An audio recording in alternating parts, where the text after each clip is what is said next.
Hey guys, how's it going? It is I, the real Randy Chavez. I'm coming at you with a video today. This is my video on abortions. I don't know how I get roped into doing these crazy videos. This is just my view on it. I'm not a woman. I don't know if that. This is just my point of view. Obviously, if you are a woman, your opinion and what you go through, I think, matters more than my opinion because I don't have to go through or even have the fear or scenario of having to go through that. A abortion or ow. Oh god, sorry. Hair stuck in my necklace there. All right. So this is a very, very, very complicated issue, and I, I don't think that anyone would recommend to anyone that they care about that they have an abortion. I think sometimes it is it's definitely necessary sometimes if your life is in danger, like if you're the mother and this pregnancy is endangering your life, that is something that you should probably you want to save your own life, because if you die, then that fetus kid will most likely die as well if it's not late in the and you can't survive outside the mother outside the womb, then yeah, okay, it's right. I think the best course of action. But so let me start with saying, like, I 100% see both sides. Like, one, like, screw the government for thinking that they have any authority over what people can do with their own bodies. I am 100% for small government and getting them the hell away from any decisions that we make. So that is like one side stance, like, women, pro-choice, that type of deal. And just because you're a woman doesn't mean you have to be pro-choice. A lot of people that are religious are, they call it pro-life, and they just happen to not believe in that. But the majority of people that I think do believe in pro-choice, I think, are women. Definitely a lot of people on the left. Now, however, this is not even on a right standpoint. From the libertarian standpoint or independent standpoint, where I am, saying like, okay, or a libertarian standpoint anyway, they say like, well, you're right. The government shouldn't tell you what to do with your own body. And nobody else has the right to tell you what to do with your own body. And you can't tell other people what to do with their own body. And that being said, okay, this is your body. And even though that fetus is inside your body, the fetus itself is not your body. Well, okay, that's a fair argument. It's not.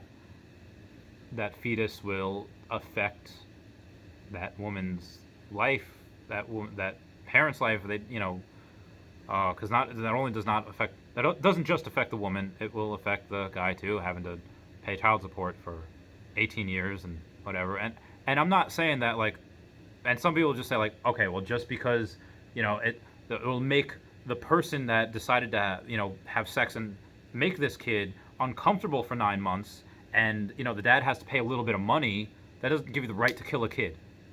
Okay, that's another fair point. Okay, it takes most times two consenting adults to make that, and obviously there's I think Justin Amash had it right when he said like, okay, he introduced a bill, I don't think it passed, where it said that insurance will only cover abortions if in three scenarios: in rape, incest, and in cases where the pregnancy does affect the life of the mother and endangers the life of the mother.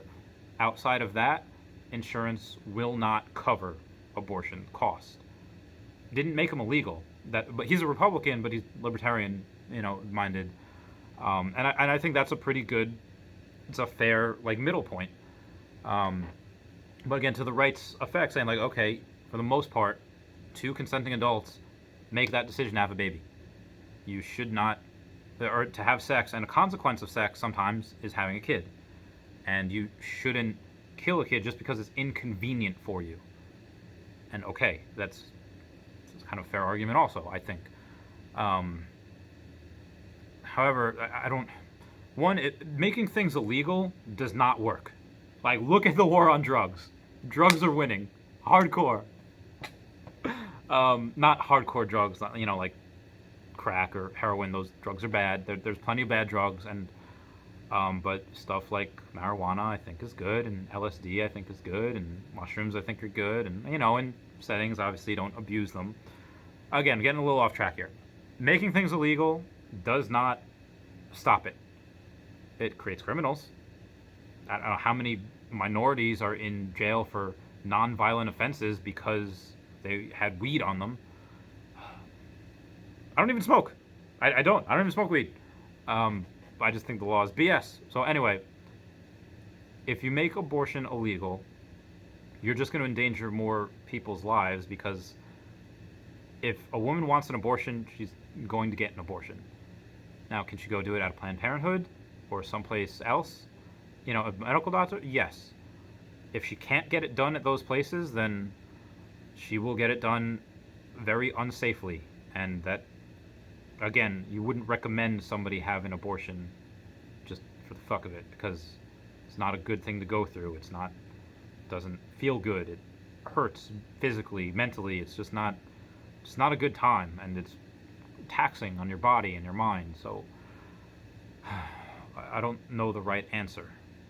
Now, there's a lot of people saying that when the judge Amy Coney Barrett is picked, and she most likely will be voted in, that they're gonna make a law saying that okay, a woman's right to choose is not going to be, there's not going to be pro-choice anymore. It's all going to go back to the states, and that's really all that means. Is when they overturn that law, it doesn't make abortion illegal. It just means that the states will then make up the laws for their own state on whether abortion is legal or not. And yeah, there'll be a few states where abortion will be illegal, and that's going to suck for some kids that have, they have unprotected sex. Kids do that. Kids are dumb, and that's what they do. And if they can't leave the state, they don't have the money to leave the state or whatever. They're not smart enough. Like, I have a lot of unwanted kids. I think a way to mitigate that risk and to really combat it would be to give kids free contraceptive and to make contraceptives in general over the counter. Or not even just birth control and condoms, just make it free. I don't know how to do that. I don't know how much that would cost. Hand them out in schools. I don't know. Donations. I don't know, but I do know that is if people have access to contraceptives, there are less teen pregnancies. If girls have a way to get birth control and even those IEDs, like a lot of less teen pregnancies happen with that, and you don't want teen pregnancies. You want to finish high school, you want to get married, and then you want to have a kid.